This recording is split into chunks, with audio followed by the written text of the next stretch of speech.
Quand je l'ai ouvert pour la première fois, j'ai ressenti la même émotion. Mais cette fois, il ne s'agissait pas d'un simple effet de mode.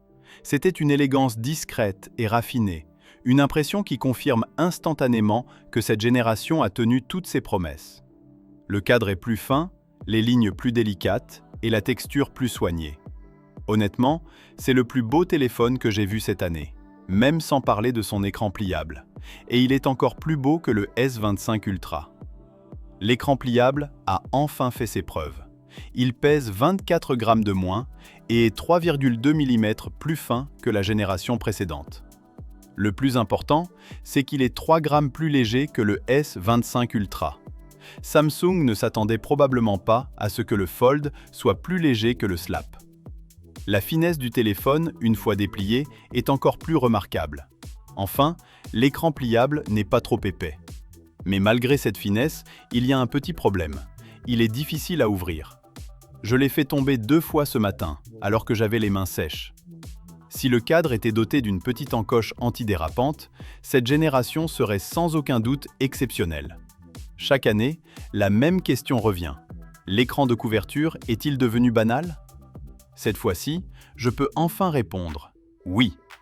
Sa largeur est suffisante, la saisie est confortable, la navigation multimédia est fluide et répondre aux messages ne nécessite pas d'ouvrir immédiatement l'écran. C'est un écran externe pratique, agréable et facile à utiliser. Ce seul fait représente une amélioration significative par rapport aux générations précédentes. L'écran AMOLED de 8 pouces est lumineux et net.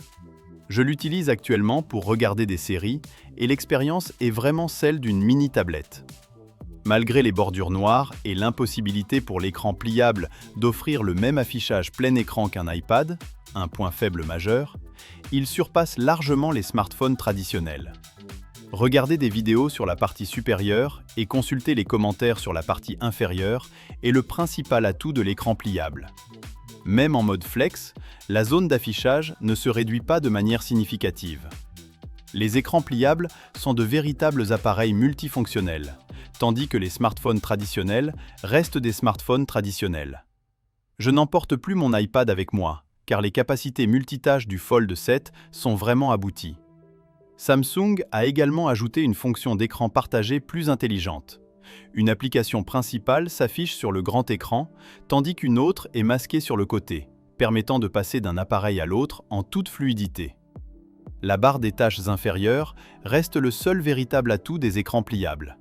À côté d'elle, les smartphones traditionnels paraissent dépassés. Le pli est toujours présent, mais l'appareil est sensiblement plus léger. Après quelques jours d'utilisation, la différence est à peine perceptible.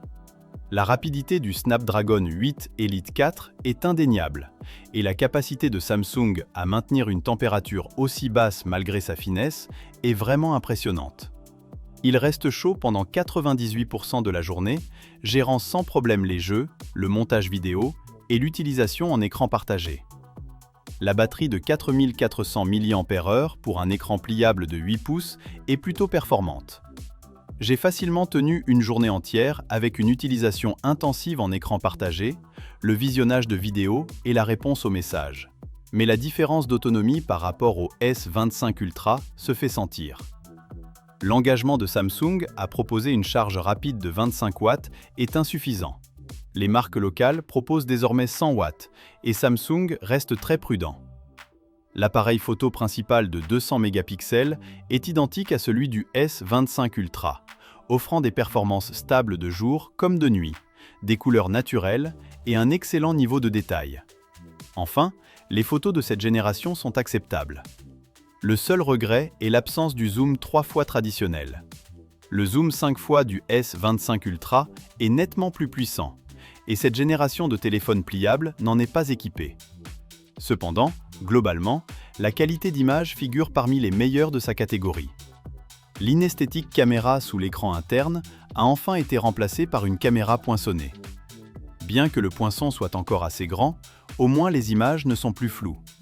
Même moi, qui ne suis généralement pas fan d'IA, je suis impressionné par cette génération de Galaxy AI plus Gemini.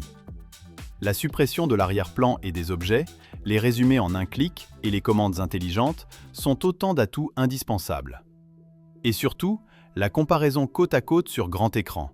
L'édition d'images est incroyablement rapide. Les animations sont fluides, les transitions d'écran sont instantanées et le pliage est imperceptible, sans aucun décalage lors du passage à l'affichage plus large. L'interface multitâche mémorise même le format d'écran précédent, vous permettant de l'ajuster de 9h à 0 à 8h à 0 ou 2h20. Il y a tellement d'autres détails que je ne peux pas tous énumérer. Les widgets sont plus intelligents, les animations météo sont plus fluides et même le retardateur évite les visages sur vos photos. Un regret demeure cependant. Cette génération est dépourvue de S Pen. Il est plus fin, certes, mais j'utilise principalement les écrans pliables pour écrire et dessiner. J'espère que le Fold 8 en sera équipé. Mon téléphone pliable actuel a été plié d'innombrables fois en 3 mois, mais sa qualité de fabrication est bonne. L'écran n'a ni bulle, ni rayures et le grand écran est resté intact. Cependant, la peinture du cadre a tendance à s'écailler. Je l'ai fait tomber 3 fois et un coin présente une petite rayure sur la peinture. Pas de bosse, mais c'est assez visible. Il y a aussi une rayure sur la face arrière. Je ne sais pas quand c'est arrivé, mais il est clair que la série Fold utilise un cadre en aluminium et non en alliage de titane comme la série Ultra, ce qui explique sa durabilité moindre. Je recommande l'achat d'une coque. En résumé, le Fold 7 est la première génération de téléphone pliable qui peut vraiment servir d'appareil principal. Ses avantages sont évidents.